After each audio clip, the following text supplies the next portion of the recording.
الرحمن الرحيم. السلام عليكم ورحمة الله وبركاته. إن الحمد لله نحمده ونستعينه ونستغفره ونعوذ بالله من شرور أنفسنا ومن سيئات أعمالنا.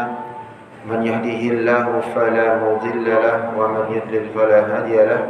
أشهد أن لا إله إلا الله وأشهد أن محمدا عبده ورسوله لا نبي بعده.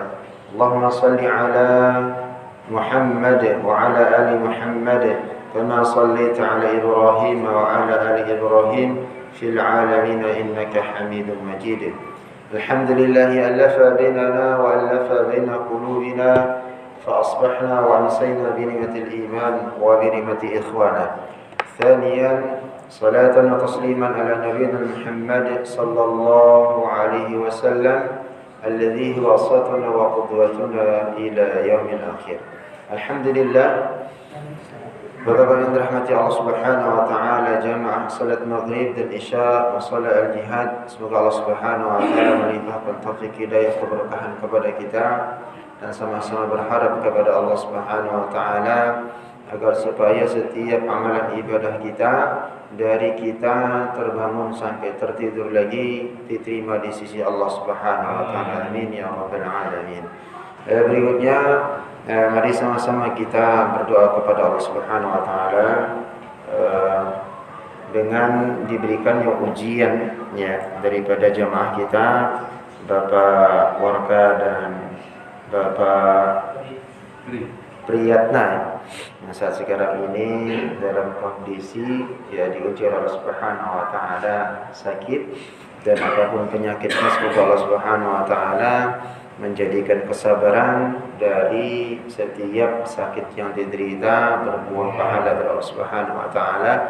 Dan kita berdoa kepada Allah semoga sakit yang dideritanya ya dipercepat disembuhkan oleh Allah dengan kesembuhan yang tidak meninggalkan penyakit. Ala hadhihi niyyah wa qawlanatin saniyatin salih al-Fatihah. A'udzu billahi minasyaitonir rajim. Bismillahirrahmanirrahim. Alhamdulillahi rabbil alamin. Ar-Rahmanir Rahim. Maliki yaumiddin. إياك نعبد وإياك نستعين اهدنا الصراط المستقيم صراط الذين أنعمت عليهم غير المغضوب عليهم ولا الضالين. Semoga Priyat dengan Pak Warka Allah Subhanahu wa taala segera bisa berkumpul dengan kita berjamaah, begitu juga dengan berinteraksi dengan tetangga, dan begitu juga dengan jemaah yang ada di musala al-jihad. Bapak-bapak yang dirahmati Allah Subhanahu wa taala, kita melanjutkan dari kajian kita tentang Idul Adha, atau yang termasuk dalam konteks di dalam fikih sunnah yang disebutkan kemarin dalam dua pertemuan. Kita sudah menyampaikan tentang bagaimana haji, hukum pengertiannya seperti apa, ciri-ciri daripada haji yang mabrur yang diterima oleh Allah Subhanahu wa taala.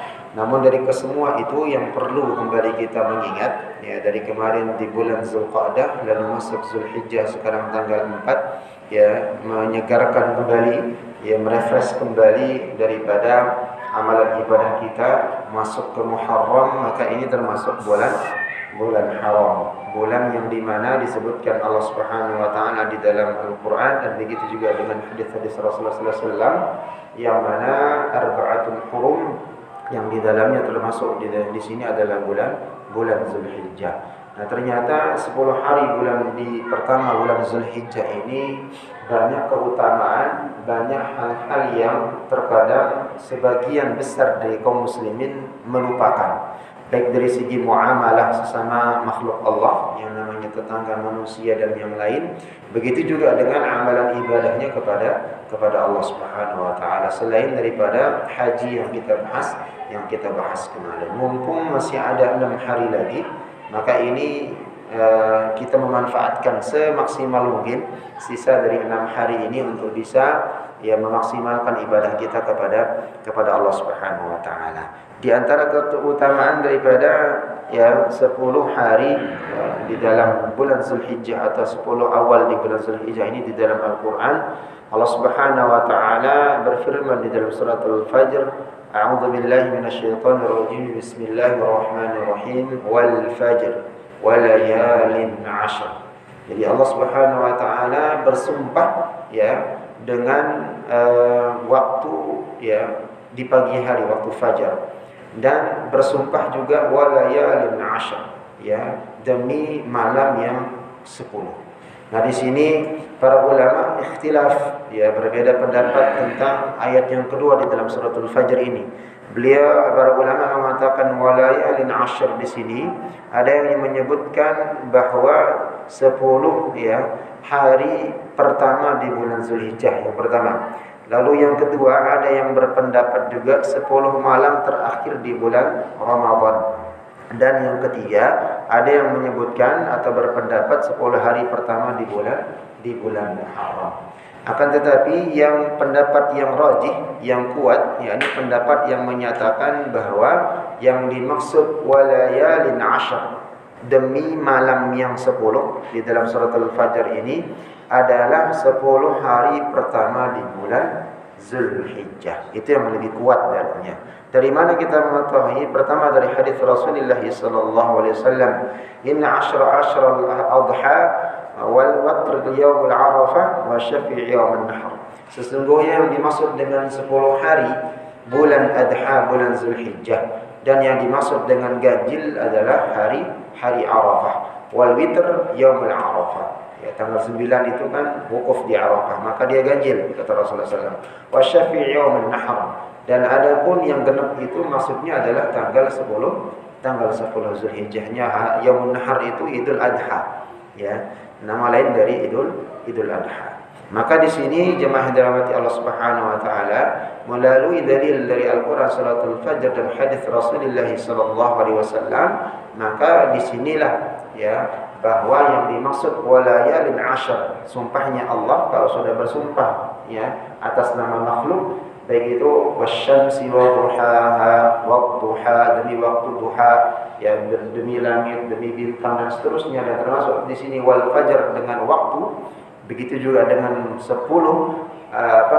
hari yang mana Allah Subhanahu wa taala bersumpah dengannya, dan para ulama mengatakan 10 yang dimaksud di surat Al-Fajr ini adalah 10 hari pertama di bulan Zulhijjah. Maka ada keutamaan di sana. Ada hal-hal yang memang Allah Subhanahu wa taala utamakan ya, di mana kita bisa beribadah dengan maksimal dan mendapatkan pahala yang maksimal juga, dan bisa berlipat ganda ibadah daripada nilai pahalanya. Di antara keutamaan di bulan Zulhijjah sesuai dengan hadis Rasulullah sallallahu alaihi wasallam, "Ma min ayyamil 'amal salih fa inna ahabbu ila Allah min hadhil ayyam." Tidak ada hari yang amalan saleh lebih dicintai Allah Subhanahu wa taala, kata Rasulullah sallallahu, daripada hari-hari yang 10, yakni 10 awal di bulan Zulhijjah. Hadhil ayyam 'ashr. Ya, Rasulullah SAW mengatakan hadhil ayyam 'ashr, 10 ya hari pertama di bulan Zulhijjah. Qalu walal jihad fi sabilillah. Rasulullah sama sahabat bertanya, apakah dia bisa mengalahkan jihad di jalan Allah? yakni berperang melawan musuh Allah. Kata Rasulullah SAW, qala walal jihad fi sabilillah. Ya, tidak juga, atau beliau bersabda ya bahwa dia lebih baik daripada jihad, lebih baik daripada berperang di jalan Allah Subhanahu wa taala. Lalu tidak sampai sana, ya, di sana juga kata juga seorang laki-laki ini bertanya, wala jihad fi sabilillah illa rajulun kharaja bi nafsihi wa malihi. Ya, qala wala jihad fi sabilillah, qala wala jihad fi sabilillah. Maka dia juga ya bisa menjadi akan bahkan lebih mulia ya nilainya ditimbang jihad di jalan Allah. Illa rajulun, kecuali kata Rasulullah SAW, seorang laki-laki kharaja bi nafsihi, seorang laki-laki itu keluar ya berperang di jalan Allah dengan nyawanya, bi nafsihi wa mali, dan dihabiskan seluruh hartanya, ya, walam yarji', dan dia tidak kembali ke keluarganya, artinya syahid, dia meninggal di medan perang, jiwanya terkorbankan, hartanya dihabiskan di jalan Allah, ya, min dzalika bisyai'in, barulah ya itu ya bisa dikatakan sebagai pembanding ya daripada amalan ibadah di 10 pertama di bulan Zulhijjah. Maka di sini yang menjadi bagian daripada yang perlu kita perhatikan, jihad di jalan Allah, ya berperang, ya menghilangkan nyawa, menghabiskan harta, maka itu adalah bagian daripada raganya. Dia meninggalkan raganya atau dia meninggal tidak kembali kepada keluarganya, maka itu dibandingkan daripada 10 pertama di bulan Zulhijjah, ya itu adalah hal yang sepadan, ya. Dan kalau jihadnya hanya sekedar dia balik kembali lagi keluarganya, maka 10 atau ibadah di bulan Zulhijjah 10 pertamanya itu lebih utama dan lebih baik, kata Rasulullah SAW. Ibnu Rajab juga Al-Hanbali dari mazhab Hanbaliyah, Hanabilah, ya, menyampaikan wa idza kana ahabbu ila Allah fa huwa afdalu indah. Apabila sesuatu itu lebih dicintai Allah, maka sesuatu tersebut lebih afdal di sisi Allah Subhanahu wa taala. Maka kalimat Rasulullah SAW mengatakan, "Ma min ayyamin ya ayyamil 'amal salih fihinna ahabbu ila Allah." Tatkala Allah Subhanahu wa taala itu lebih cinta, ya, atau Allah mencintai daripada amalan tersebut atau sesuatu amalan tersebut, maka itu adalah perkara yang paling afdal. Ya, maka ini adalah keutamaan salah satunya di bulan Zulhijjah. Dia lebih utama dan lebih dicintai oleh Allah Subhanahu wa taala daripada berkorban, berjihad memerangi musuh-musuh Allah Subhanahu wa taala. Lalu yang kedua, ya, salah satu yang menjadi alasan dia menjadi bulan yang diutamakan di dalam Islam adalah Zulhijjah itu tempat disempurnakannya Islam. Ya, kalau di dalam pelajaran sejarah, di dalam sirah nabawiyah pasti, ya, anak-anak kita sudah tahu, karena penutupan haji terakhir Rasulullah SAW di Arafah yang disebut dengan, ya, haji wada atau khutbah terakhir beliau. Ya, di sana diturun ayat di dalam surat Al-Maidah ayat ketiga. Allah Subhanahu wa taala berfirman, "Al-yawma akmaltu lakum dinakum wa atmamtu 'alaikum ni'mati wa raditu lakum al-Islam dina." Ini adalah ayat yang terakhir turun pada baginda Rasulullah sallallahu alaihi wasallam. Al-yawm, ya, kata Allah Subhanahu wa taala, yang diabadikan, yang mana Rasulullah sallallahu alaihi wasallam menyampaikan, pada hari ini telah aku sempurnakan bagi kalian agama kalian. Al-yawma akmaltu lakum dinakum wa atmamtu 'alaikum, dan telah aku sempurnakan atmamtu 'alaikum, nikmatku kepada kalian. Wa raditu lakumul Islam madinah, dan aku telah meridai Islam itu agama bagi kalian. Jadi sudah selesai risalahnya baginda Rasulullah sallallahu alaihi wasallam tatkala ayat ini diturunkan. Ya, kapan dia diturunkan? Para ulama bersepakat ayat itu diturunkan di bulan Zulhijjah tatkala haji wada di Arafah. Tatkala Rasulullah SAW itu khutbah di padang Arafah. Maka di sini salah satunya didasarkan sebagaimana riwayat atau athar dari Umar bin Khattab radhiyallahu anhu, bahwasanya seorang ulama Yahudi berkata kepada Umar. Jadi ada seorang ulama Yahudi di Madinah berkata kepada Umar, apa katanya? Ya Amirul Mukminin, tahukah engkau satu ayat dalam kitab suci Al-Quran atau kitabmu yang kalian baca itu, kata orang Yahudi, yang mana jika seandainya ayat itu diturunkan kepada kami, ya, atau bangsa kami, kata ulama Yahudi ini, maka kami akan jadikan hari itu turunnya ayat tersebut sebagai hari raya. Ya, berarti di sana salah satu yang menjadi ya, ini salah satu penyebabnya puasa ada Tasu'a dengan Asyura, ya. Ya, jadi tatkala kita berpuasa, ada perbedaan Rasulullah SAW, ya, di puasa di bulan Muharram, ya, menyelisih daripada orang Yahudi. Nah, pun begitu juga dengan Arafah, ya, di tanggal 9 itu, ya, di mana tatkala orang sedang berwukuf di sana, maka di sini salah satu orang Yahudi yang mengatakan, atau ulama Yahudi, seandainya ayat ini turun kepada kami, maka kami akan jadikan hari itu, tanggal 9 itu sebagai hari raya perayaan kami, ya, hari raya kami. Maka Umar berkata, ayat apa itu? Bertanya Umar, Yahudi itu membacakan ayat tersebut, Al-yawma akmaltu lakum dinakum wa atmamtu alaikum ni'mati wa raditu lakum al-Islam madinah. Di surat Al-Maidah ayat yang ketiga tadi. Maka Umar berkata, apa kata Umar? Sesungguhnya kami telah mengetahui di mana dan kapan ayat itu diturunkan. Ayat itu diturunkan kepada baginda Rasulullah SAW sedang berada pada Arafah di hari Jumat.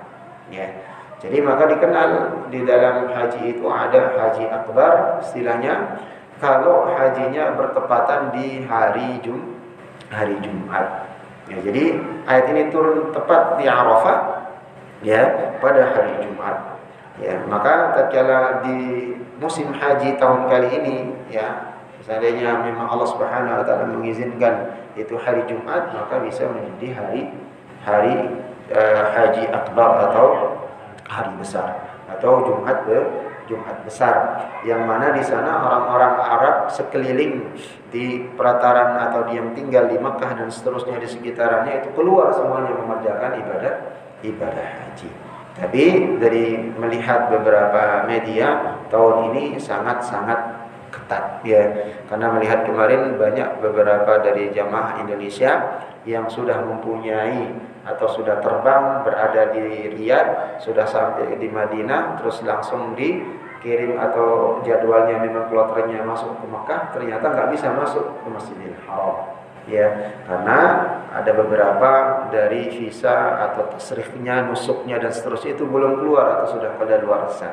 Jadi masuk ke Madinah, ya visanya sudah ada, memang sudah dia jamaah haji, tapi nusuknya nggak terdaftar, nggak bisa masuk ke Masjidil Haram. Ya, jadi ini menjadi problematika kedua. Jadi sangat ketat karena memang untuk menyaring yang tadi ya daripada jamaah yang sekitaran di yang berada di Makkah, yang ada di Madinah dan sekitaran daripada negara-negara Arab. Lalu berikutnya keutamaannya selain di sana diturunkan ayat terakhir yang disampaikan kepada baginda Rasulullah SAW, maka di sana juga ada ya disyariatkannya atau dianjurkannya kita untuk berpuasa Arafah. Ya, maka ini antara kekhususan atau dikhususkan bagi umat Islam untuk bisa melaksanakan puasa Arafah itu sendiri. Yang dimana di dalam bulan Zulhijjah ada sebuah hari yang sangat agung, yang mana di sana dikatakan sebagai hari Arafah. Pada hari tersebut disunahkan bagi setiap orang yang tidak mengerjakan haji, ya dengan sunnah yang sangat dianjurkan untuk melaksanakan puasa. Sedangkan yang berhaji itu sedang berada di padang tandus Arafah. Ya, yang mana di sana mereka sedang melaksanakan daripada rutinitas atau rangkaian haji, yang di mana Arafah nanti dia langsung bertolak ke Mina menginap, lalu Muzdalifah balik lagi dan seterusnya. Itu kurang lebih dari perjalanan yang mereka atau ibadah haji atau jamaah haji itu dari rangkaian yang perjalanannya dari Mekah langsung berjalan ke Arafah sampai balik lagi ke Mekah itu 89,5 kilo. Jadi belum jumrohnya, bolak-balik dan seterusnya sampai ke penginapan, itu luar biasa membutuhkan tenaga yang harus ekstra. Lalu berikutnya adalah ada di sana juga disebutkan yang di dalam puasa Arafah itu lebih afdal daripada puasa Asyura di dalam tanggal 10 Muharram. Karena puasa Arafah diganjari oleh Allah Subhanahu wa taala sesuai dengan baginda sabda Rasulullah sallallahu alaihi wasallam itu bisa menghapuskan dosa selama 2 tahun. Ya, 1 hari berpuasa di tanggal 9 Zulhijjah ya, jazanya atau fadilahnya bisa menghapuskan dosa setahun yang lalu dan setahun yang akan datang. Nah, kalau Asyura itu dosa-dosa setahun yang lalu. Gitu ya. Tapi kalau di Arafah ini luar biasa bisa menghapuskan puasa yang setahun yang lalu dan setahun yang akan datang. Sebagaimana hadis Rasulullah SAW mengatakan, "Shaumu Asyura yukaffiru sanatal madiyah." Puasa Asyura tanggal 10 Muharram itu dapat menghapuskan yukaffiru sanatal madiyah, 1 tahun atau dosa setahun yang lalu. Ya. Dikatakan oleh Rasulullah SAW, "Shaumu Asyura yukaffiru sanatal madiyah wa shaumul Arafah Dan adapun puasa di hari Arafah tanggal 9 Zulhijjah, yukaffiru sanatainil madhiyah wa sanatul qablah.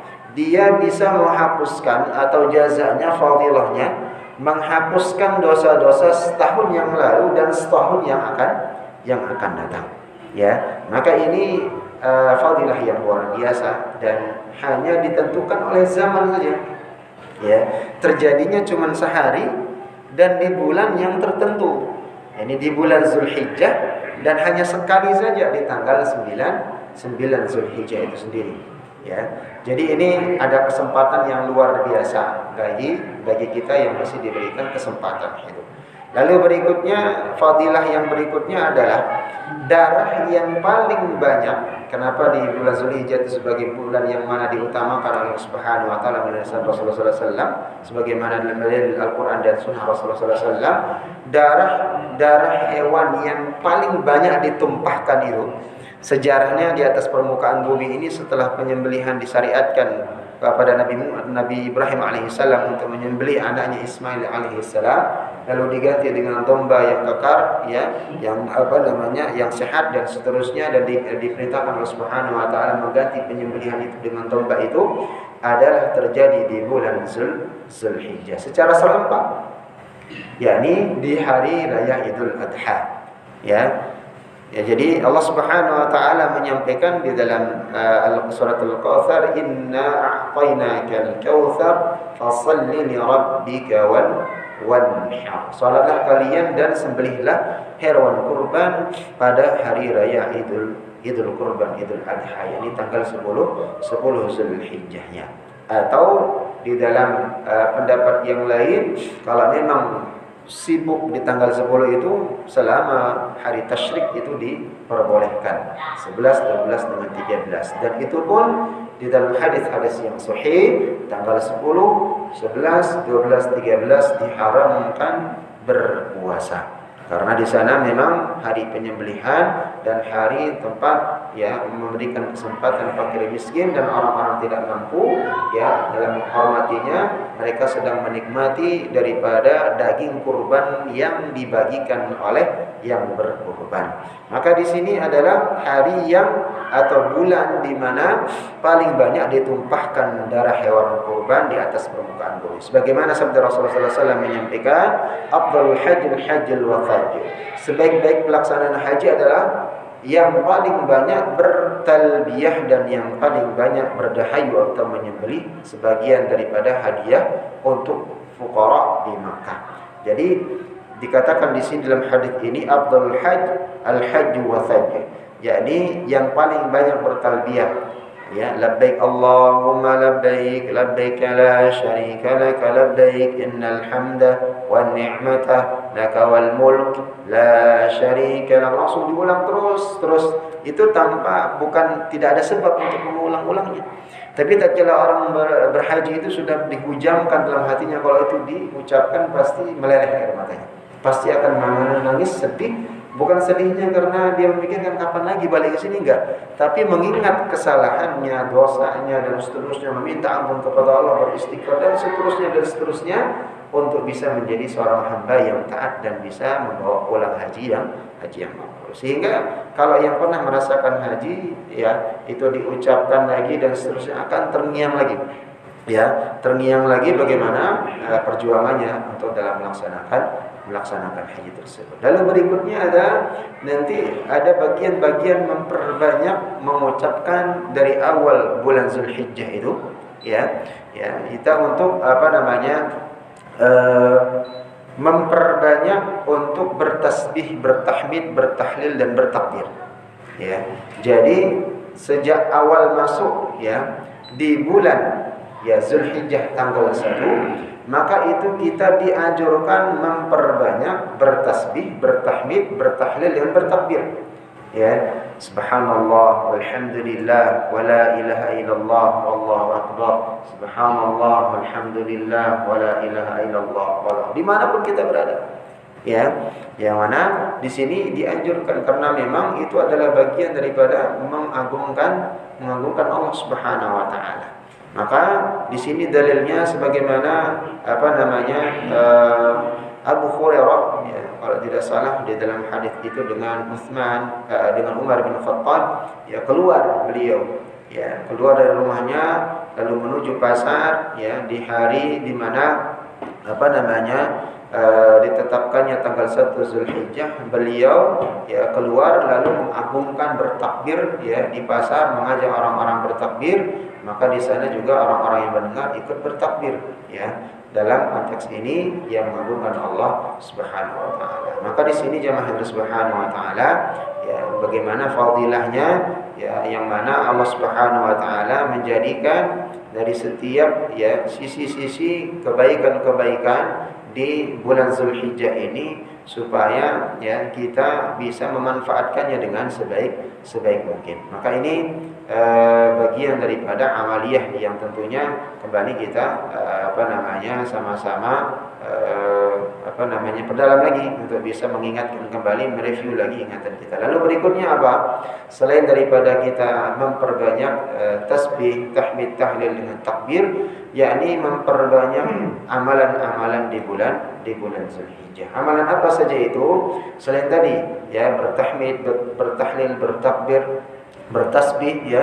Lalu di dalam suratul Hajj Allah Subhanahu wa taala berfirman, a'udzubillahi minasyaitonir rajim, la yashhadu ya amna ma'alahum yadhkuru ismallahi fi ayyamin ma'lumat. Jadi Allah Subhanahu wa taala menyampaikan supaya mereka menyaksikan berbagai manfaat, ya bagi mereka, dan supaya mereka menyambut nama Allah pada hari-hari yang telah ditentukan, ya fi ayamin ma'lumat. Ibnu Abbas ya menafsirkan ya atau berkata hari-hari maklumat itu yang dimaksud di dalam suratul Hajj ayat 28 ini adalah 10 hari pertama di bulan Zulhijjah, ya 10 hari pertama di bulan Zulhijjah.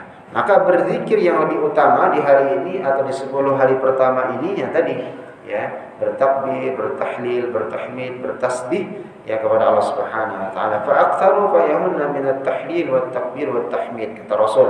Maka perbanyaklah di hari-hari tersebut, yakni hari 10 pertama di bulan Zulhijjah untuk bertahlil, takbir dengan bertahmid. Begitu juga ya di dalam kesempatan yang kita sampaikan tadi dalilnya ya yang mana ya, para sahabat yang mana keluar dari rumahnya, ya terutama di dalam masuknya bulan Zulhijjah di tanggal 1, yakni Ibnu Umar dan Abu Hurairah, wa kana Ibnu Umar wa Abu Hurairah yakhrujani ila as-suqi fi ayyamin 'ashr. Beliau keluar menuju pasar, ya di hari-hari 10 pertama di bulan Zulhijjah. Untuk apa? Ya fayukabbiruna wa yukabbirun nas bitakbiruhuma. Mereka bertakbir di pasar sambil mengajak ya manusia untuk bertakbir, dan orang-orang pun mengikuti mereka untuk bertakbir. Lalu berikutnya adalah bertilawah Al-Qur'an. Berinteraksi dengan Al-Qur'an. Al-Qur'anu afdalu dzikr. Ya, Al-Qur'an adalah sepaling atau sesempurnanya zikir. Jadi zikir itu bukan hanya subhanallah, alhamdulillah, ya Allahu akbar dan seterusnya, bukan itu saja. Tapi ternyata kata Rasulullah SAW, Al-Qur'an afdalul dzikr. Al-Qur'an adalah sebaik-baik dan sempurnanya atau paripurnanya zikir. Ya dengan cara apa? Membacanya. Lalu bisa mentadaburinya dan bisa sedikit-sedikit mengamalkannya dalam kehidupan kita sehari-hari. Ya, maka di sini kalau kita konversi 10 hari pertama Zulhijjah, kalau sehari 3 juz berarti selesai 30 juz selama 10 hari. Enggak perlu nunggu setahun. Harus khatam Quran 30 juz. Enggak perlu nunggu Ramadan selama 1 bulan sehari sejuz.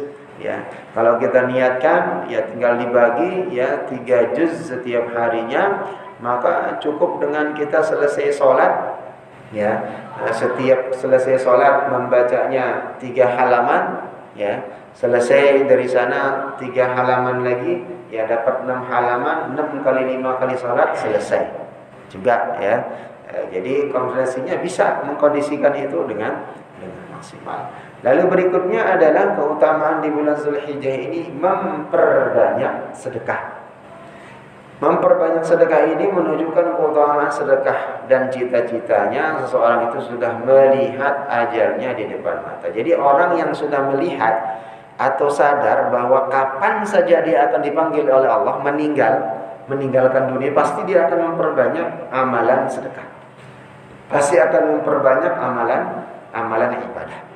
Kalau dokter mengatakan, Pak, Bapak ini kesempatannya hidup karena kanker atau penyakit dan yang lain atau ini dan seterusnya, vonis dokter 3 bulan lagi meninggal. Kira-kira yang kita lakukan pertama mungkin akan kaget dan stres. Yang terpikir apa? Ibadah yang banyak. Bagaimana menyempatkan diri semaksimal mungkin ini dalam 3 bulan itu maksimal ibadahnya bisa mengalahkan umurnya yang 60 tahun, 70 tahun atau diberikan dia kesempatan yang sekian lama itu. Sedekah dia kesedekahkan dengan semaksimal dan sebanyak mungkin untuk dia bisa menjadikan amalan ibadahnya itu maksimal. Di ujung akhir ayatnya itu sebagaimana yang dikatakan husnul khatimah, dia meninggal terakhir menghadap Allah Subhanahu wa taala dalam keadaan beribadah kepada Allah. Imma itu salat, tilawah Quran, sedang silaturahim, sedang sedekah, sedang sujud kepada Allah Subhanahu wa taala. Allah Subhanahu wa taala berfirman, ya saat seseorang menjelang ajalnya, wa anfiqu mimma razaqnakum min qabli an ya'tiya ahadakumul maut فيقول رب لولا أخرتني إلى أجل قريب فأصدق وأكن من الصالحين.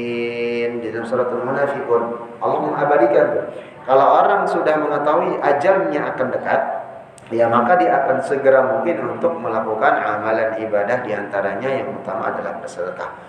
Ya, kata Allah, wa anfiqu mimma razaqnakum, dan belanjakanlah sebagian daripada harta yang kami rezekikan atau kurniakan kepada kalian, titipkan kepada min qabli ayyati ahadukumul maut, ya sebelum datangnya kematian, ajal kepada kalian atau ajal menyebut kalian. Jadi harta yang kita miliki segera keluarkan, gitu ya. Maka di sini kesempatannya maksudnya juga di sini adalah tatkala kita mampu berkorban, gitu ya. Ada simpanan kita atau tidak ada simpanan kita secara finansial kita mampu, maka hukumnya wajib kita untuk mengeluarkan itu untuk bersedekah dalam bentuk kurban itu sendiri, gitu ya. Jadi bagaimana kita memanage itu dengan baik, gitu ya. Sehingga ada lorong waktu untuk bisa kita beribadah kepada Allah Subhanahu wa taala. Maka tatkala Allah mengatakan belanjakan sebagian daripada apa yang telah kami berikan kepada kalian, titipan harta itu, ya min qabli ayyati ahadukumul maut fa yaqula rabbi laula akhartani, maka di sana sebelum datang kematian kepada Allah belanjakan semua.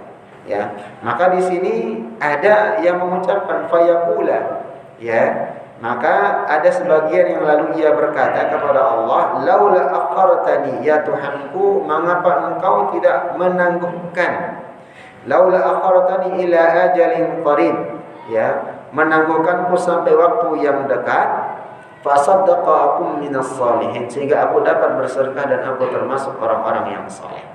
Jadi nanti dikubur, ya, ini salah satu tafsirannya, maksudnya adalah tatkala kita nanti berada sudah dikubur, nyawanya sudah tidak ada, meninggal.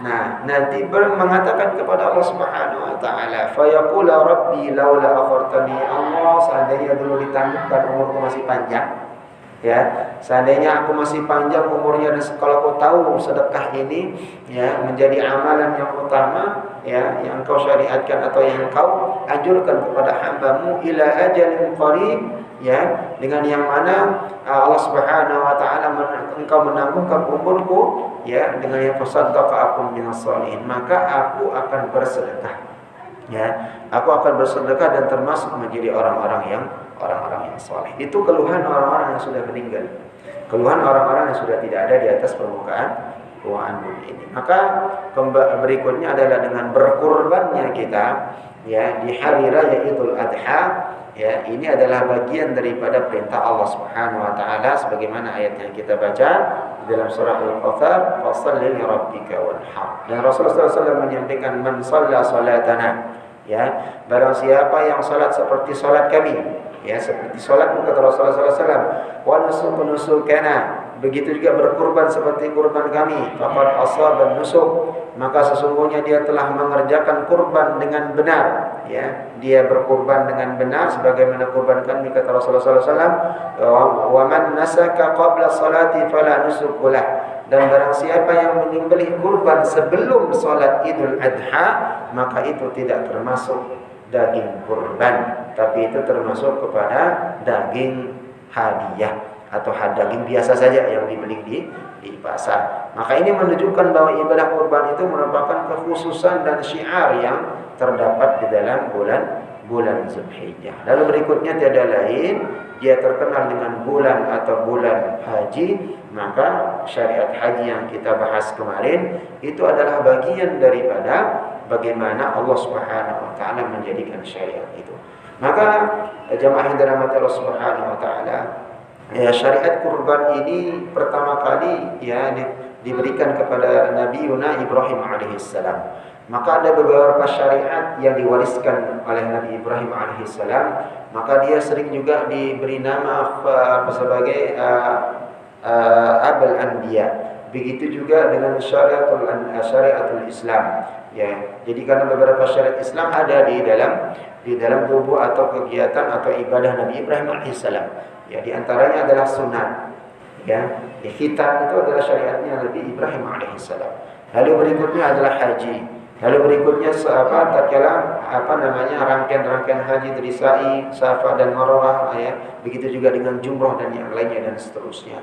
Nah, begitu juga dengan tatkala tidak ada kesabaran misalnya, ya Allah Subhanahu wa taala tidak memberikan kesabaran kepada Ibunda Hajar, ya tatkala itu beliau ditinggalkan di padang tandus, ya di Bakkah waktu itu tidak ada kehidupan, tidak ada manusia satupun, hewan pun tidak ada, ya tatkala itu ada Ismail yang masih bayi kecil, ya haus ditinggalkan oleh Nabi Ibrahim alaihissalam, ya seandainya beliau misalnya Hajar melarang Nabi Ibrahim untuk pergi, ya maka Nabi Ibrahim mentaatinya misalnya seperti itu, maka tidak ada syariat yang namanya sa'i antara Safa dengan Marwah. Tidak ada syariat, tidak ada, kita akan temukan air Zam-Zam. Ya. Begitu juga tatkala Allah Subhanahu wa taala memerintahkan kepada Nabi Ibrahim alaihissalam untuk menyembelih anak kesayangan Ismail yang dinanti-nanti. Ya seandainya Hajar istri Nabi Ibrahim alaihissalam melarangnya, ya lalu tidak setuju dengan apa yang dilakukan Nabi Ibrahim atas perintah Allah, maka tidak akan kita temukan syariat kurban. Ya, maka disinilah ya dibutuhkan bagaimana kesabaran penanaman tauhid, begitu juga dengan amalan-amalan yang memang sudah diberikan atau yang ditanamkan oleh Nabi Ibrahim alaihissalam dengan kepada anak dan istrinya. Bagaimana Allah Subhanahu wa taala ya menyampaikan di dalam surat Al-Baqarah yang sering kita juga bacakan, bahwa tatkala anaknya Nabi Ibrahim alaihissalam, ya yakni yang mana saudaranya Ismail alaihissalam, ya yang bernama Nabi Ishaq, yang mana tatkala disyariatkan Ishaq ini nanti menurunkan Nabi Yakub dan seterusnya dari bangsa Israel atau Yahudi, yang mana yang nama lain daripada Nabi Yakub itu adalah Israel, orang yang berjalan di tengah malam, ya. Lalu Nabi Ismail itu ya bertinggal atau bertempat tinggal di Mekah atau di Jaziratul Arab. Adapun Nabi Nabi Ishaq itu berada di Syam, yang sekarang banyak keturunannya, ya, para nabi dan rasul dan seterusnya. Maka di sini diabadikan di dalam Al-Qur'an bahwa syariatnya pun ya itu sudah dituliskan oleh Allah Subhanahu wa taala. Yang mana Allah Subhanahu wa taala ya menyampaikan bahwa tatkala mereka bertanya, ya atau Nabi Ibrahim atau Ishaq juga menyampaikan nasihatnya kepada keturunannya, am kuntum syuhada id hadara Ya'qub al-maut id qala li banihi ma ta'budu. Nabi Ya'qub ya menyampaikan kepada anak keturunannya, ya apa yang kalian akan sembah nanti sepeninggalanku, kata Ya'qub alaihissalam. Maka anak-anaknya dengan serempak mengatakan ya bahwa mereka akan qalu na'budu ilahak. Kami akan menyembah Tuhan kalian atau menyembah Tuhan nenek moyang kami atau menyembah Tuhan daripada bapak kami. Ya, siapa wa ilaha abaika Ibrahim. Begitu juga dengan datuk kami. Apa yang disembah oleh datuk kami? Siapa datuknya? Ibrahim. Begitu juga dengan wa Ismail, anaknya Nabi Ibrahim alaihissalam, saudaranya daripada Nabi Ishaq. Wa Ishaq ilaha wahidah. Ibrahim, Nabi Ismail, Nabi Ishaq, begitu juga dengan Nabi Yakub yang bertanya kepada anak keturunannya yang mengatakan, wahai anak-anakku, apa yang akan kalian sembah setelah nanti peninggalanku? Maka anaknya menjawab, qalu na'budu, kami akan beribadah menyembah ilahaka wa ilaha abaika, yang disembah oleh ya daripada engkau wahai bapakku, dan begitu juga yang disembah oleh bapakmu atau datuk-datuk kami dulu. Siapa mereka? Yang disembah oleh Nabi Ibrahim alaihissalam wa Ismail wa Ishaq. Siapa yang disembah? Ilaha wahidah, Tuhan yang satu. Wa nahnu lahu muslimin, dan mereka bersaksi ya keturunan daripada Nabi Yakub ini yang mana melahirkan nanti bangsa Yahudi ya, itu adalah menyembah Tuhan yang satu dan mengatakan wa nahnu minal muslimin, dan kami adalah bagian orang-orang yang muslim, yakni orang-orang yang lurus yang menyembah Tuhan satu. Maka ini menjadi bagian daripada syariat. Maka jemaah Allah Subhanahu wa taala ya, 10 hari pertama di bulan Zulhijjah ya, bagian daripada tentunya keutamaan-keutamaannya yang luar biasa, yang mana sebagian di dalam hadis dhaif, walaupun ini dhaif hadisnya, namun hal ini tetap bisa menjadi keutamaan karena beramal pada bulan Zulhijjah berdasarkan hadis sahih seperti hadis Ibnu Abbas yang disebutkan yang sebelumnya kita sampaikan, bahwa ternyata ada hadis dhaifnya. Hadis dhaifnya itu apa? Yang mana untuk menyemangati juga nggak apa-apa dalam kita beribadah. Sebagian ulama mengatakan bahwa amalan pada setiap hari di awal Zulhijjah, setiap harinya ya di awal Zulhijjah, berarti tanggal 1, 2 dan seterusnya ya, itu sama dengan halnya amalan 1 tahun seharinya. Kalau tadi hadis yang sahihnya yang mengatakan di bulan Zulhijjah ya tanggal 9-nya itu setahun ya, yang akan datang setahun yang sudah lalu itu dihapuskan dosanya. Tapi ini sebagian ulama mengatakan ya itu 1 harinya itu diganjari dengan selama 1 tahun beribadah. Bahkan ada yang mengatakan dengan 1000 hari. Ya, ada juga yang mengatakan hari Arafah itu sama setara dengan 10.000 hari dalam beribadah. Sehari 1 Arafah ganjarannya sama halnya seperti 10.000 hari di hari yang lain dalam kita beribadah. Sujudnya, rukuknya, ya, sedekahnya, begitu juga dengan amalan-amalan yang lain. Keutamaan ini semua berdasarkan pada riwayat yang fadail yang lemah atau dhaif. Tapi dia bisa menjadi fadail amal untuk bisa menyemangati kita untuk beribadah di 10 pertama di bulan Zulhijjah ini. Wallahu a'lam bishawab. Sampai sini ada yang ditanyakan? Siapa ya? Assalamualaikum warahmatullahi wabarakatuh. Assalamualaikum. Berkaitan dengan ikhwan teman kita yang pada sakit, Ustaz. Kalau kita sedang sakit seperti kondisi teman-teman kita tadi, apakah disunahkan untuk memberikan wasiat kepada keluarganya gitu? Berwasiat ya. Wasiat yang wasiat itu apakah boleh dilaksanakan? Misalnya di bapak punya utang waktu itu, kalau bapak nggak ada tolong dibayar ya, gitu misalnya satu. Yang kedua lagi itu ke anaknya ya, kalau ke istrinya nanti kalau nggak ada lo jangan nikah lagi ya Beb misalnya begitu. Apakah hal itu boleh disunahkan atau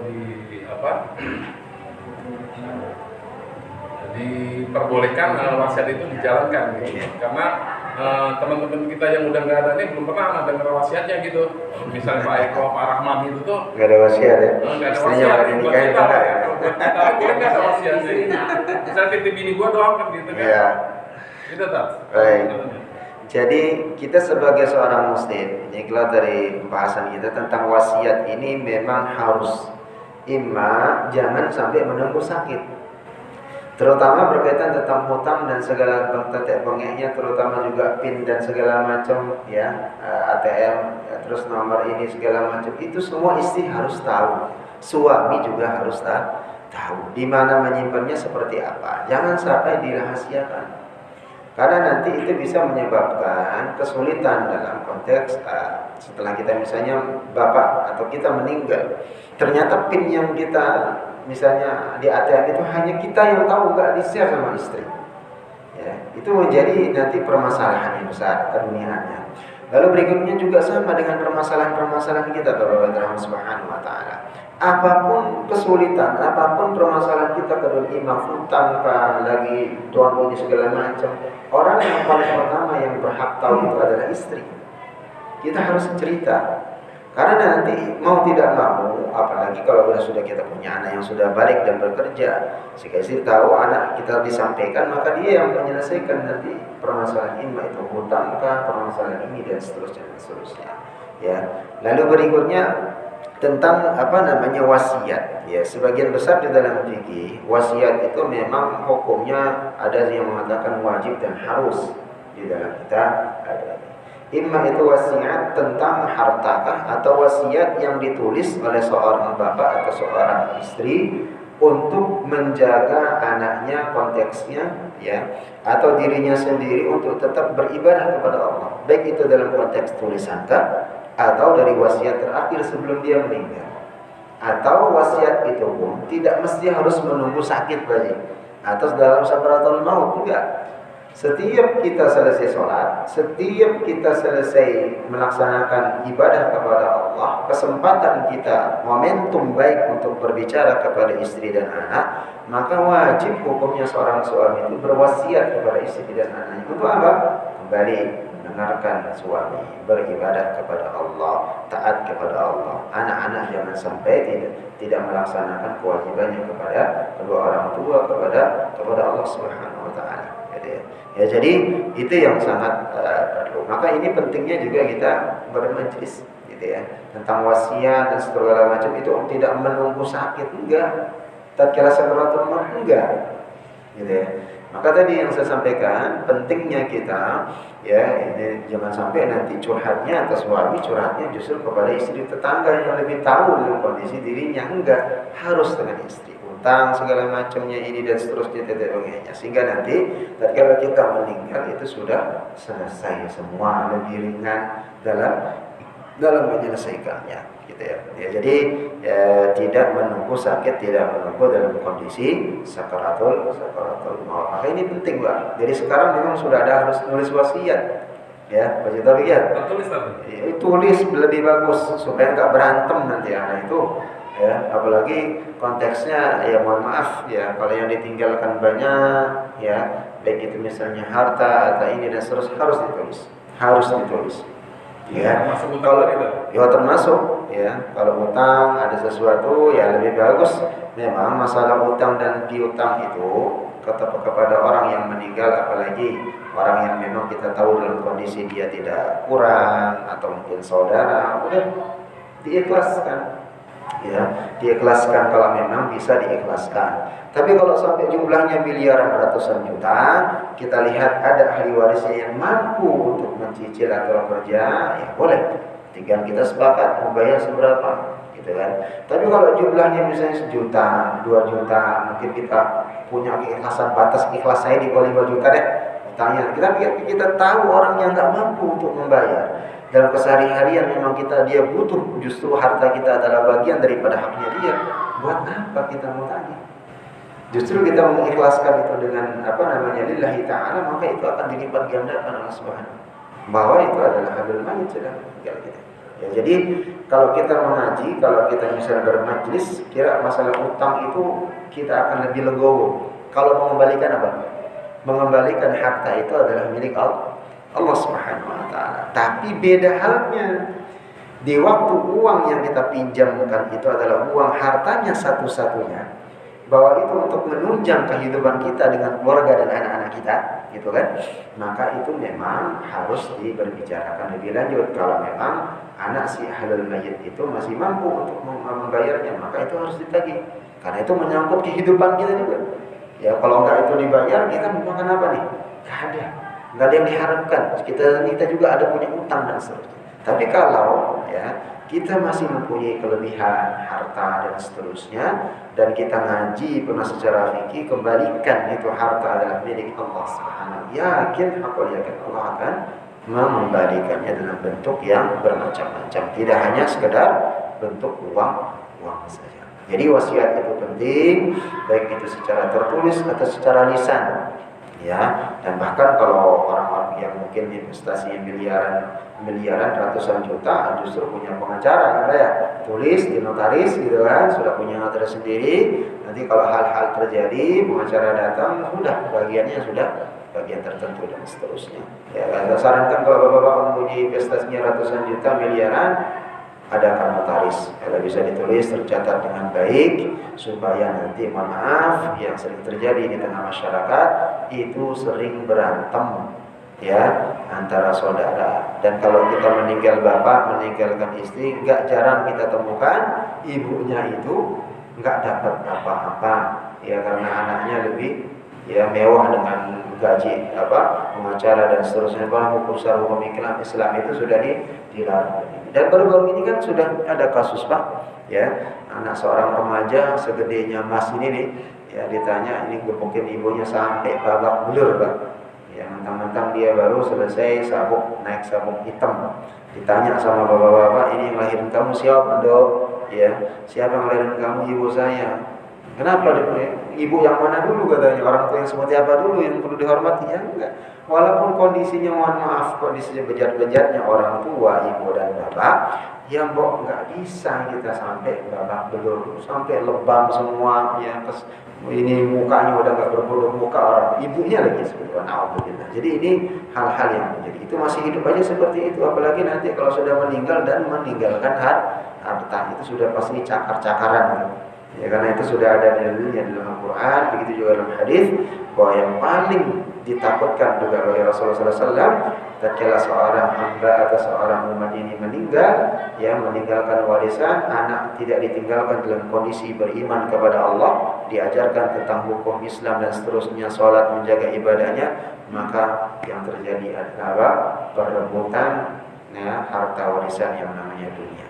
Ya, siapa yang menderita? Kedua orang tuanya di kuburan, ya belum kering kuburan tanahnya, itu masih akan mendapatkan pertanggungjawaban nanti di kuburan. Alhamdulillah.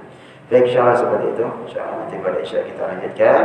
Semoga Allah Subhanahu wa taala memberikan pemahaman kepada kita, dan sama-sama Allah Subhanahu wa taala melindungi kita dari hal-hal fitnah baik itu dunia ataupun alam kubur dan akhirat. Subhanahu wa taala. Akhirul kalam.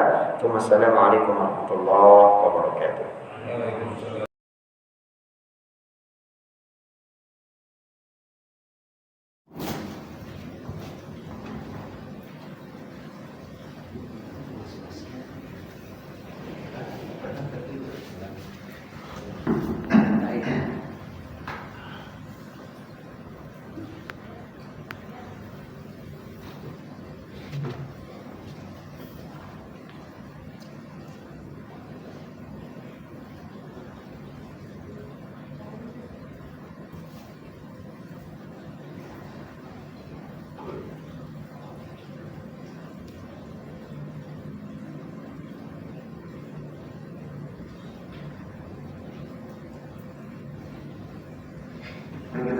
Bismillahirrahmanirrahim. Assalamualaikum warahmatullahi wabarakatuh. Waalaikumsalam.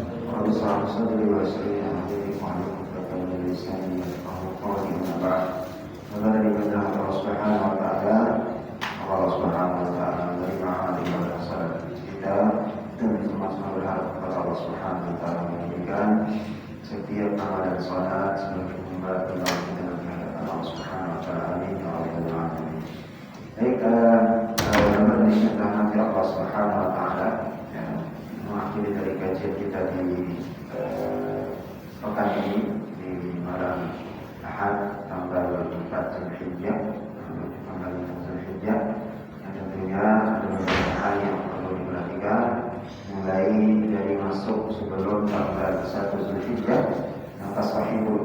sudah tidak diperkenankan memotong kuku, memotong rambut, jenggot, kumis dan yang lainnya. Ya, karena nanti itu sebagai bukti atau yang dihitung oleh Allah Subhanahu wa taala ya, jumlah nilai dari setiap rambut yang ada yang tumbuh di sekujur badan sahih berkorban berberat timbangan daripada amalan atau nilai pahala yang diberikan Allah Subhanahu wa taala. Maka Allah Subhanahu wa taala ada hal-hal yang kami perlu dan sangat penting untuk bisa kita ketahui di dalam kita memasuki bulan Zulhijjah ini. Salah satu tadi yang sudah kita bahas dan bagian daripada kesimpulan-kesimpulan yang kita sampaikan bahwa setiap konteksnya dalam beribadah kurban atau masuk bulan Zulhijjah ini adalah banyak poin-poin yang harus kita bisa ambil ya, bisa kesempatan emas untuk kita bisa mendapatkan ya, ibadah-ibadah yang utama atau ibadah-ibadah yang mana Allah Subhanahu wa taala ya, sudah memberikan ya, kepada kita kemudahan, memberikan kepada kita hal-hal yang bisa kita amalkan ya, yang mana bisa memecut dan bisa menjadikan bagian daripada amalan itu ya, untuk bisa kita maksimalkan di 10 pertama bulan Zulhijjah itu, baik dari puasanya, baik dari tilawah Quran, baik tetap berzikir kepada Allah Subhanahu wa taala. Begitu juga dengan bagi yang mampu dan bagi yang memberikan kelapangan rezeki dan panggilan Allah melaksanakan haji dan umrah ya, memperbanyak amalan saleh, sedekah ya, bersilaturahim dan yang lain. Lalu berikutnya berkorban dan yang terakhir itu adalah memperbanyak istighfar dan minta ampun bertaubat kepada Allah di bulan Zulhijjah ini, terutama 10 hari pertama di bulan Zulhijjah. Karena dengan kita meminta taubat kepada Allah, maka ini juga bagian ya, dari amalan-amalan yang tentunya Allah Subhanahu wa taala sudah gariskan atau utamakan ya, karena itu bisa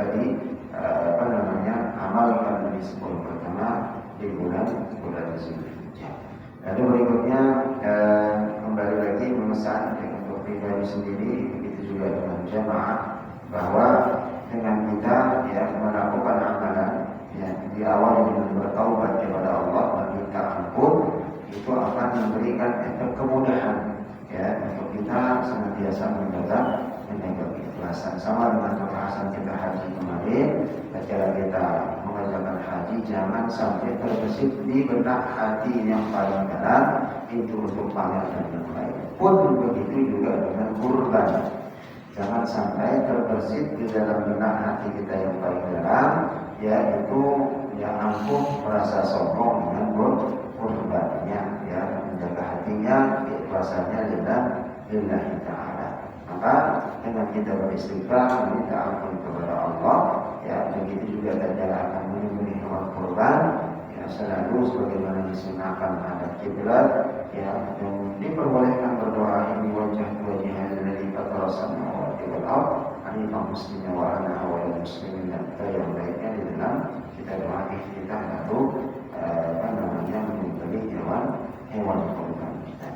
Baik, kembali lagi kita lanjutkan sebelum kita tilawahkan ya, kembali lagi mempertegas supaya tidak ada nanti terulang di dalam korban. Masih kita menemukan di beberapa masjid atau panitia berkorban atas nama almarhum dan almarhumah, padahal itu cukup dengan ahlu mayatnya saja atau dia sendiri suami berkorban atas dirinya dan atas nama keluarganya, maka si mayat pun sudah terkorbankan.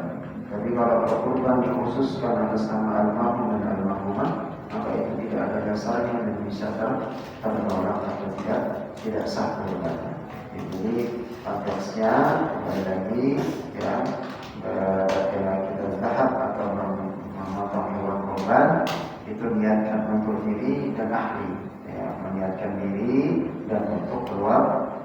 Maka terus tercakup semua. Ketika seorang suami yang memesan kepada tukang sembelih atau dia yang menyaksikan hewan kurban yang dipotong untuk dirinya dan seluruh keluarganya, maka semua keluarganya sudah ikut terkorbankan tanpa harus menyebut satu persatu dari anak korban. Wallahu a'lam. Baik, seputaran korban ada yang mau ditanyakan? Aman ya, sudah terkendali ya korban? Berarti aman ya, Haji? Ya, alhamdulillah. Baik, kita lanjutkan di tilawah Quran kita. Terakhir kemarin kita di surah Al-Baqarah ayat berapa terakhir? Kemarin yang terakhir kita sudah dalam surat haji, sudah selesai yang mengenai tentang haji. Halaman berapa Pak? Masih kan? Halamannya halaman 64. Ayatnya 64 bukan halaman. Yang awal dulu. Yang terakhir di sebelum kita mulai. Bukan yang masalah haji ya. Masalah umum, bukan. Bukan catatannya Al-Baqarah bisa terus.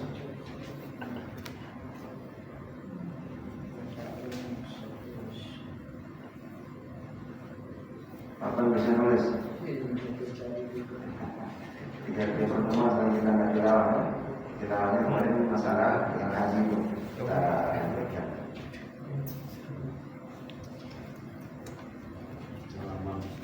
Pak Anang juga nggak ingat. Kalau ingat, saudara, ingat nggak? Ini mana sih? Di Mekah biasanya benar.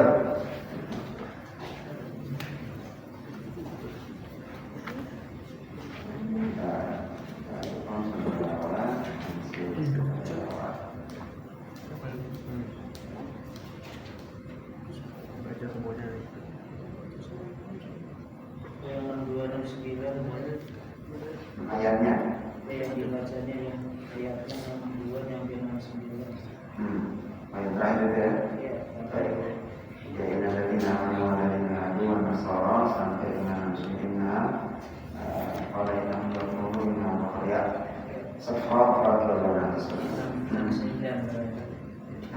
Kita lanjut ke 70 ya, kita lihat 70 kalau orang Arab akan ini ayat ke 70 berarti halaman 11. Halaman 11 ayat ke 70 bagian atas.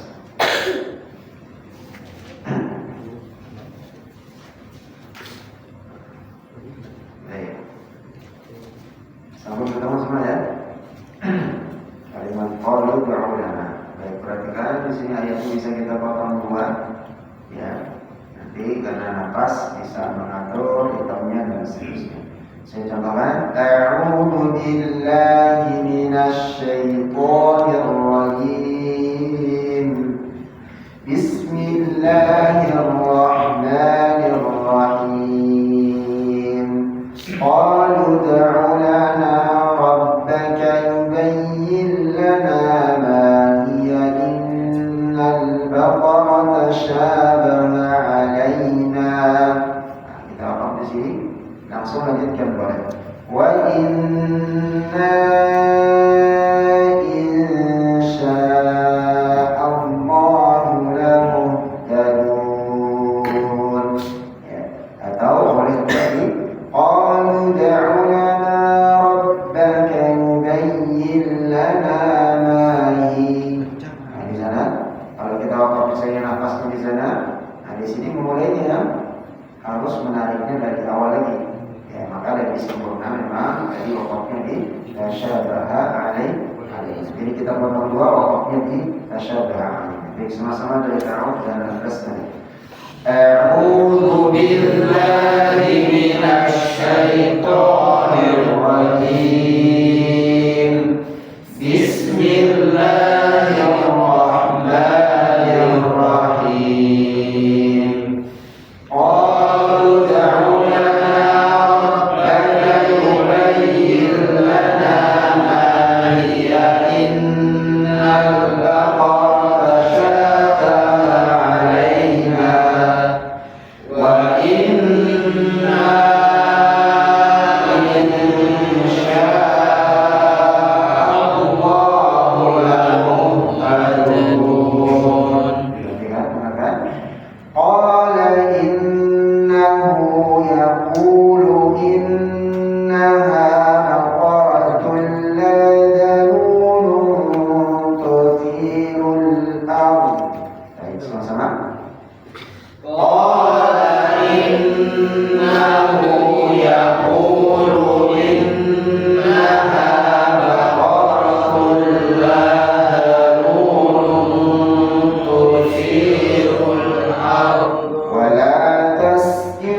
Dengan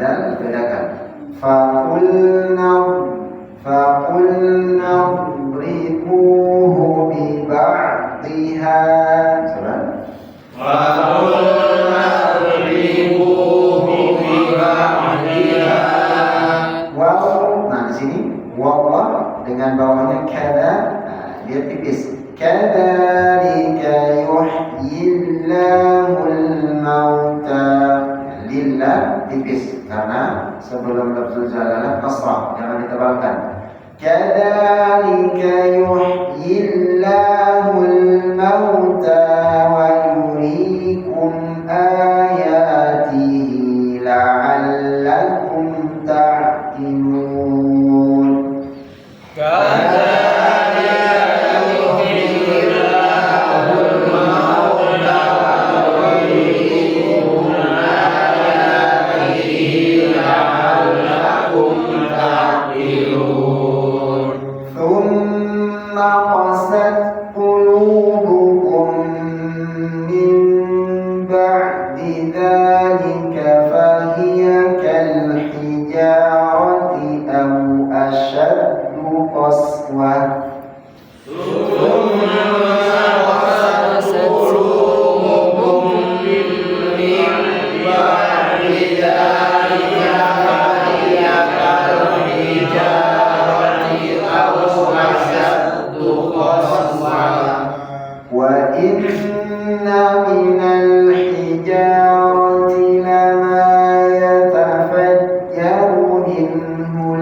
Masyata tidak panjang.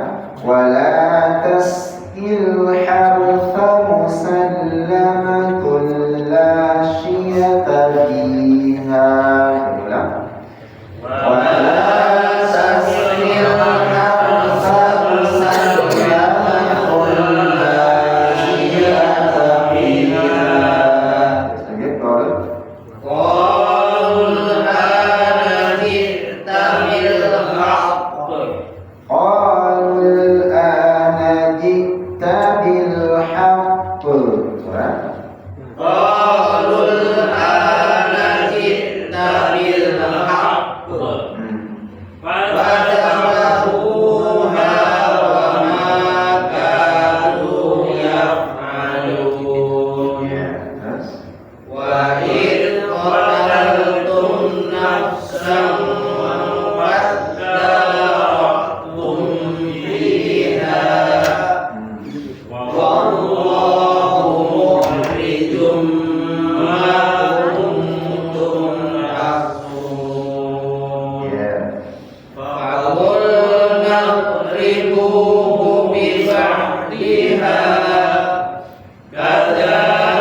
Lagi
kalau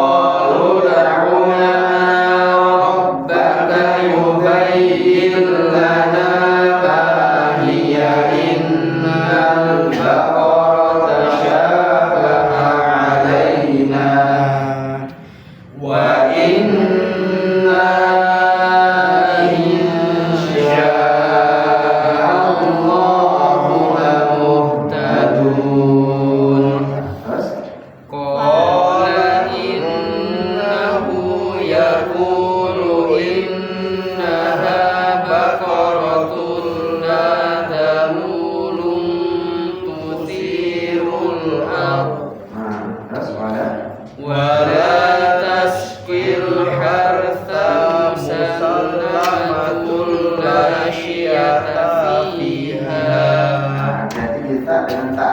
panjang. Wala tasqil harfa musallamatun la syiyata fiha. Lagi. Wala tasqil harfa musallamatun la syiyata fiha. Qalul ana ji'ta bil haqqi. Qalul ana ji'ta bil haqqi. Qalul ana ji'ta bil haqqi. Nah, terus Fadabahuha wa ma kanu yaf'alun. Wa idh qataltum nafsan fadara'tum fiha wallahu mukhrijum ma kuntum taktumun. Fakulna dribuhu biba'dihha kadzalika yuhyillahul mauta wa yuriikum ayatihi la'allakum ta'qilun. Tsumma qasat qulubukum min ba'di dzalika fahiya kal hijarati aw ashaddu qaswa. Wa inna minal hijarati lama yatafajjaru minhul anhar. Wa inna minha lama yashaqqaqu fayakhruju minhul ma'. Wa inna minha lama yahbitu min khashyatillah. Wa ma'allahu bighafilin amma ta'malun. jangan amma ya malun ya. Ta'malun di sini ya. Ta'malun bukan ya. Baik, kita review sama-sama dari ta'awudz dengan basmalah sama-sama. 1, 2, 3. A'udzu billahi minasy syaithanir rajim. Bismillahirrahmanirrahim. Qalu ud'u lana rabbaka yubayyin lana ma hiya innal baqara tashabaha 'alaina wa inna insha'allahu lamuhtadun. Qala innahu yaqulu innaha baqaratun la dhalulun tusirul ardh wa la taskil harsa musallamatun la syiyata fiha. Qalul ana ji'ta bil haqqi fadabahuha wa ma kanu yaf'alun. Wa idh qataltum nafsan fadara'tum fiha wallahu mukhrijum ma kuntum taktumun. Fakulna dribuhu biba'dihha kadzalika yuhyillahul mauta wa yuriikum ayatihi la'allakum ta'qilun. Tsumma qasat qulubukum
kesalahan dengan kejedot sana sini.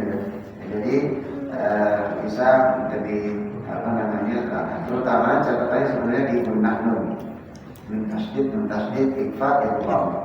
Jadi sabar menanya supaya bisa lebih hati.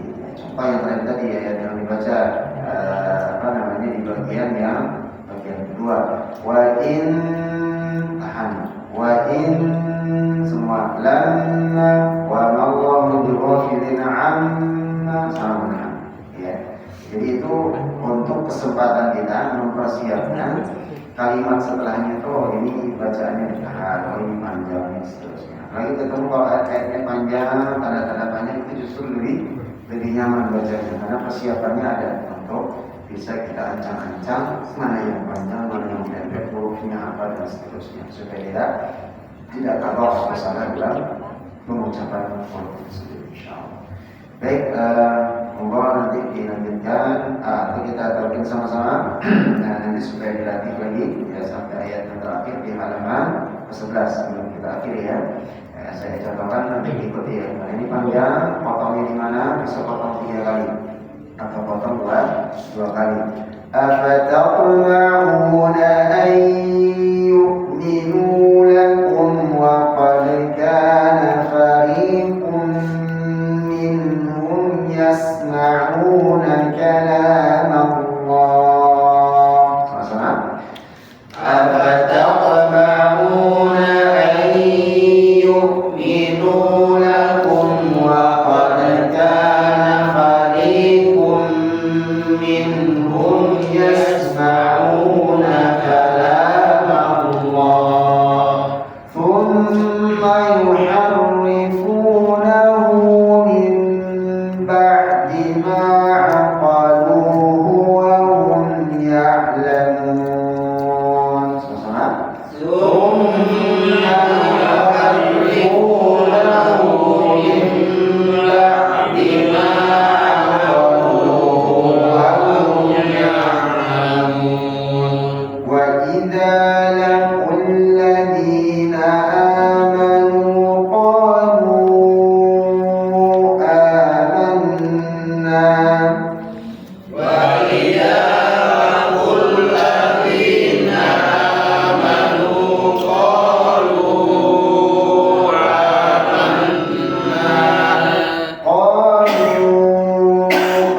amanna wa idza khala ba'duhum ila ba'din qalu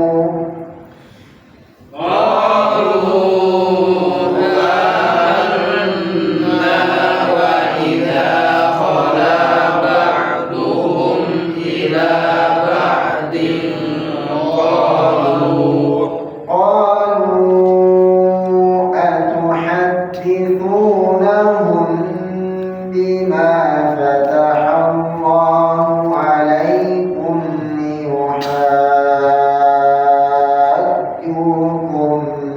به.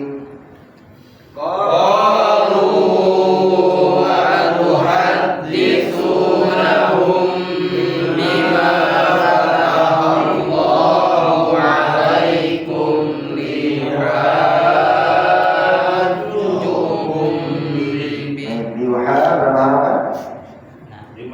6 harakat. Jadi itu apa membacanya? Saya ingat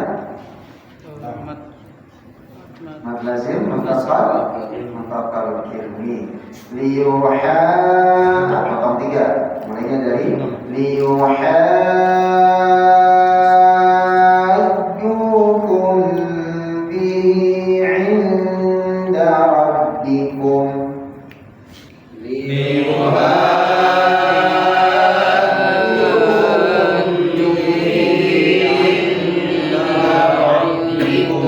Afala ta'qilun.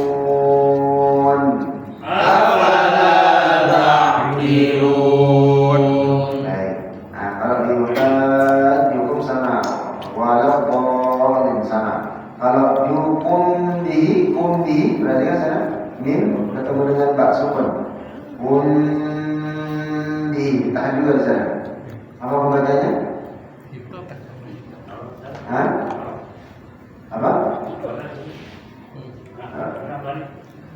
Yuhajukum bi. Kun bi. Mim atau dengan ba. Ifa asy-syafawi. Tahan di sana dengan sama fi'il. Kun bi ya. Baik, insyaallah nanti itu dilatih dari yang ayat terakhir kita review kembali dengan melanjutkan insyaallah di tilawah berikutnya insyaallah. Baik, kita cukupkan. Ada pertanyaan, teman? Masyaallah baik. Cukupkan.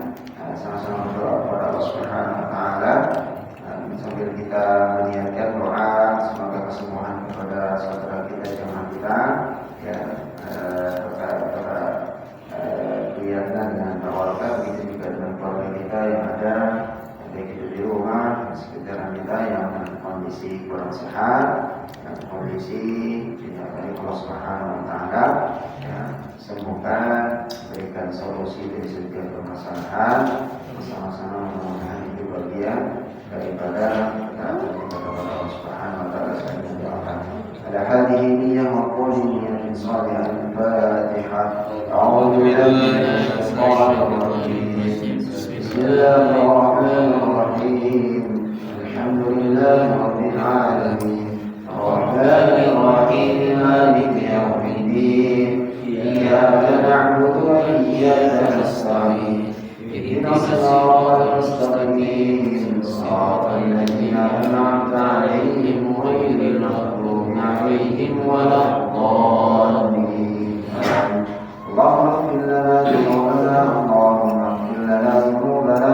اللهم اغفر لنا ذنوبنا وذنوب والدينا وارحمهم كما ربونا صغارا وارحمهم كما ربونا صغارا يا ارحم الراحمين اللهم اغفر للمسلمين والمسلمات والمؤمنين والمؤمنات الاحياء منهم والاموات يا قاضي الحاجات يا حي يا قيوم برحمتك نستغيث أصلح لنا شأننا كله ولا تكلنا إلى أنفسنا طرفة عين اللهم تقبل دعاءنا اللهم تقبل تلاوتنا من تلاوة القرآن اللهم تقبل صلاتنا وصيامنا وقيامنا وركوعنا وسجودنا وتضرعنا يا ذا الجلال اللهم يا حي يا قيوم برحمتك نستغيث أصلح لنا شأننا كله ولا تكلنا إلى أنفسنا طرفة عين اللهم لا سهل إلا ما جعلته سهلا وأنت تجعل الحزن إذا شئت سهلا اللهم رب الناس أذهب البأس اشفنا وأنت شافع اشفنا وأنت شافع اشفنا وأنت شافع لا شفاء إلا شفاء شفاء لا يغادر سقما اللهم انصر الإسلام والمسلمين في كل مكان وفي كل زمان يا ذا الجلال والإكرام ربنا ظلمنا أنفسنا وإن لم تغفر لنا وترحمنا لنكونن من الخاسرين ربنا آتنا في الدنيا حسنة وفي الآخرة حسنة وقنا عذاب النار والحمد لله رب العالمين.